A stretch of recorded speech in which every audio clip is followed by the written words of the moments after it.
চূড়ান্ত হলো ব্রাজিলের প্রীতি ম্যাচের সময়সূচি। দীর্ঘ 10 বছর পর ফ্রান্সের মুখোমুখি হচ্ছে ব্রাজিল।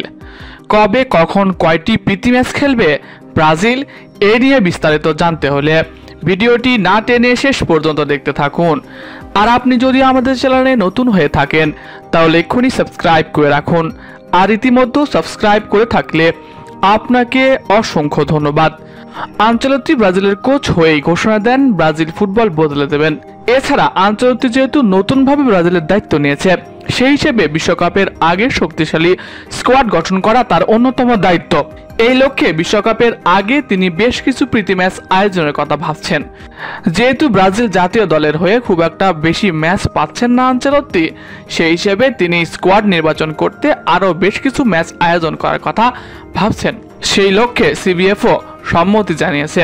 তারই ধারাবাহিকতায় 4 থেকে 6টি প্রীতি ম্যাচ খেলার কথা ভাবছে আনচেলত্তি।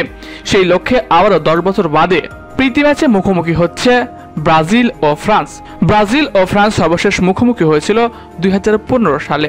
সেই ম্যাচে 3-1 গোলে জয় পেয়েছিল সেলেসাওরা। নেইমার ও অস্কারের পায়ে দেখা গিয়েছিল গোল। বর্তমান সময়ের অন্যতম সেরা একটি দল ফ্রান্স। আনচেলত্তি চাইছে বড় বড় দলগুলোর সাথে খেলে বিশ্বকাপের প্রস্তুতি সেরে নিতে।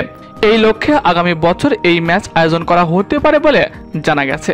এছাড়া ইউরোপে আরও একটি ম্যাচ খেলার কথা ভাবছে ব্রাজিল। জানিয়েছে ইংল্যান্ড ও স্পেনের মধ্যে একটি দলের সাথে খেলার কথা। তারা চায় বড় দলের সাথে নিজেদের প্রস্তুতিটা ভালোভাবে সেরে নিতে। এছাড়া এশিয়ার দেশ দক্ষিণ কোরিয়া, জাপান সহ আরও 4টি দেশের সাথে প্রীতি ম্যাচ খেলার কথা ভাবছে আনচেলত্তি।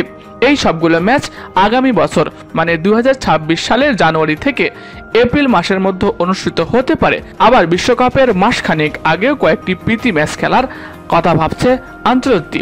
তাই তো বলা চলে 2026 সাল ব্রাজিল ও ফুটবল ভক্তদের জন্য অন্যতম একটি জনপ্রিয় সাল।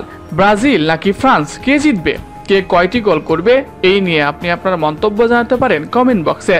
এছাড়াও খেলাধুলার সকল আপডেট সবার আগে পেতে হলে আমাদের চ্যানেলটি সাবস্ক্রাইব করতে ভুলবেন না। ধন্যবাদ।